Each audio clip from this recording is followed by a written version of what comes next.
नमस्कार दोस्तों, कहानियों की श्रृंखला में आज सुनेंगे मालती जोशी जी की कहानी मेहमा कैसे कैसे। लेकिन उससे पहले मेरा आपसे विनम्र अनुरोध है कि अगर मेरे द्वारा सुनाई हुई कहानियाँ आपको अच्छी लगती हैं तो मेरे चैनल को सब्सक्राइब ज़रूर करें, लाइक करें और अपने दोस्तों और परिचितों में शेयर भी करें। बेल आइकन दबाना बिल्कुल भी ना भूलें। आज सुनिए मेहमा कैसे कैसे। पूरा घर मसालों से महक रहा था। मेरा एक पाँव रसोई में और एक पाँव ड्राइंग रूम में।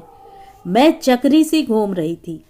भीतर विशिष्ट अतिथि के लिए सायंकालीन भोज की व्यवस्था हो रही थी और बाहर अतिथि महोदय की पत्नी विराजमान थी। मेरे पतिदेव अतिथि महोदय को निर्माण स्थल दिखाने ले गए थे और उनकी पत्नी के मनोरंजन का भार मुझ पर आ पड़ा था। साहित्य, संगीत, कला विहीन लोगों से वार्तालाप वैसे भी एक समस्या होती है। फिर सामने वाला अगर बहुत ऊंचे तबके का हो तो और भी मुसीबत आ जाती है। उसके साथ बैठकर महंगाई का या नौकरों का रोना भी तो नहीं रोया जाता। जाते हुए ये बता गए थे कि मुअज्जिम मेहमान डायबिटीज़ के मरीज़ हैं। नाना प्रकार के पुलाव पकाने का मेरा कौशल इस कारण व्यर्थ हो गया था। स्वीट डिश भी मेन्यू कार्ड से गायब हो गई थी, इसलिए अब मेरा सारा ध्यान सब्जियों की तरफ केंद्रित हो गया था। रसोइया बहुत चुस्त और होशियार था, फिर भी मेरा मन नहीं मानता था। उसे निर्देश देने के बहाने मैं बार बार अंदर आती और एक आध चीज़ अपने हाथ से छौंक देती। रात 8 बजे ये लोग लौटे। तब तक मेरी शंटिंग बदस्तूर जारी थी। इन लोगों के आते ही मैंने जल्दी जल्दी खाना लगवाया और मेज पर रखे डोंगों की संख्या देखकर चैन की सांस ली। मेरा श्रम व्यर्थ नहीं गया था और मेज भरी भरी लग रही थी। फ्रेश होकर सभी लोग मेज पर आ गए। मैंने परोसना शुरू किया तो देवी जी ने एकदम हाथ से रोक दिया। देखिए, प्याज या लहसुन जिसमें पड़ा हो वह चीज़ मुझे न परोसिएगा। अरे, मेरे मुंह से निकला और मैं हताश होकर बैठ ही गई। परोसने का भार श्रीमान जी ने ले लिया और मैं मन ही मन उन चीज़ों की सूची बनाती रही जिनमें प्याज या लहसुन नहीं था। दाल, भिंडी की सब्जी, लौकी का रायता और बस चटनी तक में तो लहसुन था।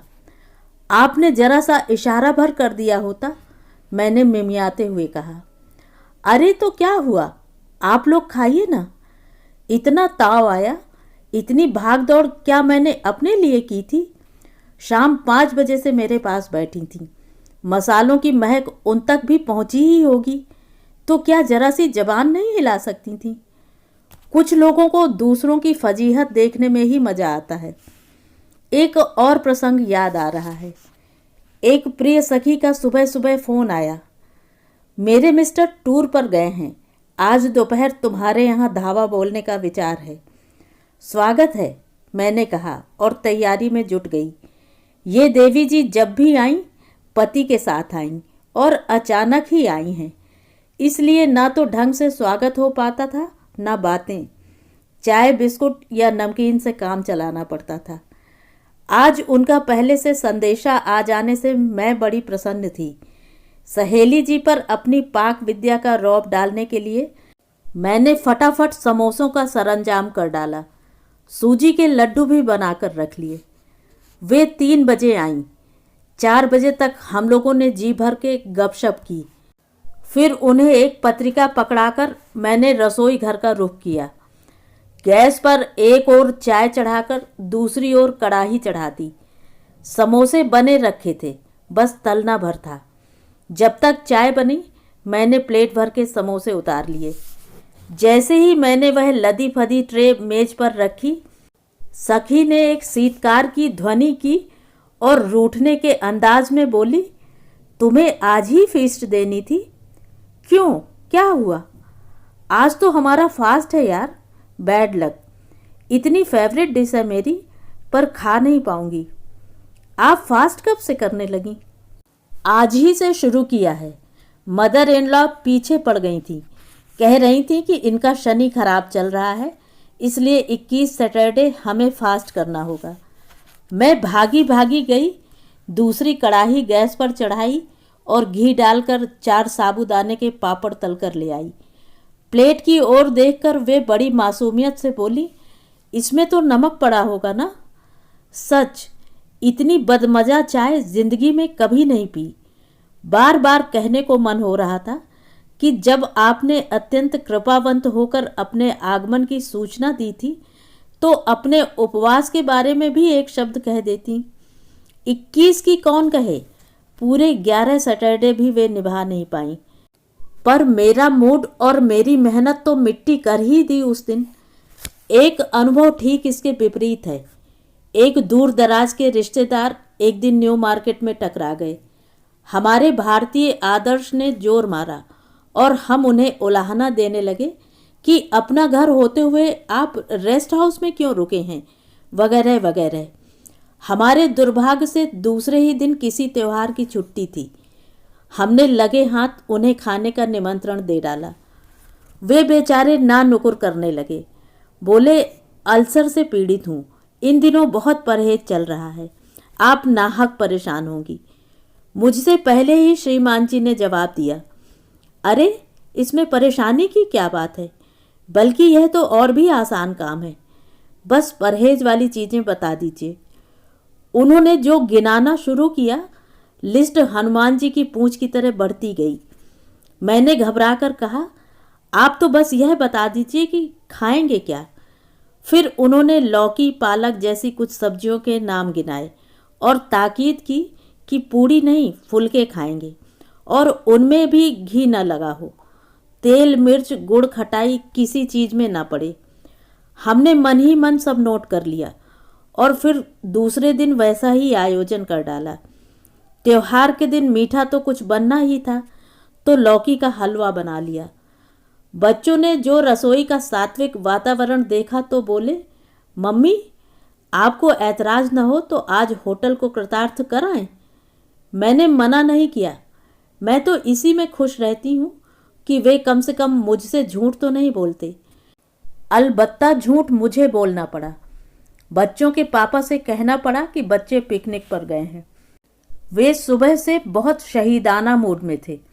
उन्होंने ही मना किया था कि 2-2 जगह कुछ मत बनाओ, सारा खाना एक सा ही रहने दो। वह बेचारा तो रोज खाता है, हम एक आध दिन खा लेंगे तो क्या हो जाएगा। नियत समय पर मेहमान पधारे और हमने बच्चों की अनुपस्थिति के लिए क्षमा मांगते हुए वह अति सात्विक भोजन उनके सामने परोसा। 1-2 कौर तो वे चुपचाप खा गए और फिर एकाएक बोले, भाभी आपके यहाँ मिर्च का अचार तो होगा, मुझे काटो तो खून नहीं। ये बोले, तुम मिर्च खाओगे, तुम्हारा तो परहेज चल रहा है ना। सो तो चल रहा है यार, पर कभी कभी मन तो करता है।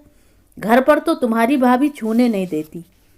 मैंने 3-4 तरह के अचार कटोरियों में उनके सामने सजा दिए और खुद पालक की अलोनी सब्जी से रोटी कुतरती रही। एक बार एक मित्र सपरिवार पधारे। सुबह हम सब लोग चाय ले रहे थे। देखा उनके 16 वर्षीय प्रिंस ऑफ वेल्स चाय के लिए मना कर रहे हैं। कॉफ़ी लोगे? नहीं। बॉर्नविटा? नहीं। भाई यह तो अच्छा नहीं लगता कि हम सब चाय ले रहे हैं और दरअसल भाभी जी यह दूध लेता है, पर रहने दीजिए, कहाँ परेशान होंगी। यह तो सरासर हमारी औकात पर आघात था। मैं तत्परता से उठी और रसोई में जाकर दूध गर्म करने लगी। कप में बस उड़ेलने ही वाली थी कि वह गर्वोन्नत माँ दौड़ी दौड़ी आई। कप में नहीं भाभी जी, वह बिल्कुल नहीं पिएगा।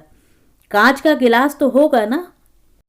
गिलास तो खैर बहुतेरे थे, पर 16 साल के लाडले की इतनी फिक्र करने वाली ममतामयी माताएं कितनी होंगी।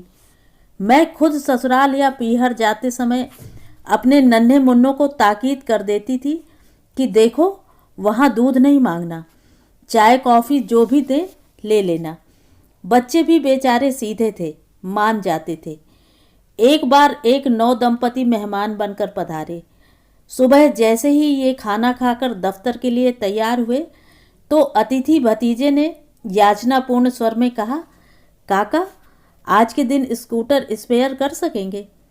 भोपाल की यह खासियत है, मेहमान तो यहाँ आते ही हैं, उनका यथाशक्ति सत्कार भी करना पड़ता है, पर साथ ही उन्हें वाहन सुख भी देना पड़ता है, क्योंकि बसों का यहाँ जैसा आलम है उसकी तो पूछिए मत। और फिर नई नई बीवी साथ में हो तो बस में कोई कैसे घूमे।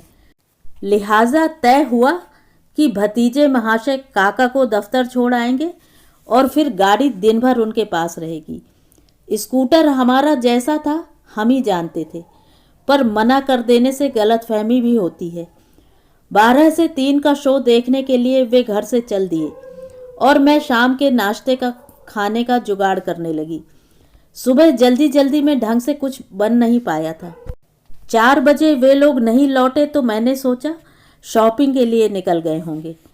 ये 6 बजे दफ्तर से लौटे, तब भी उनका पता नहीं था।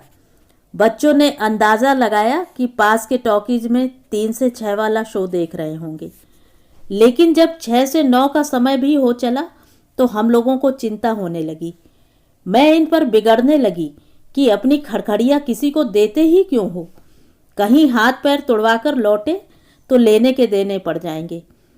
इन्हें यह चिंता थी कि शहर में ज़बरदस्त चेकिंग हो रही है, पता नहीं बेवकूफ़ के पास लाइसेंस भी है कि नहीं।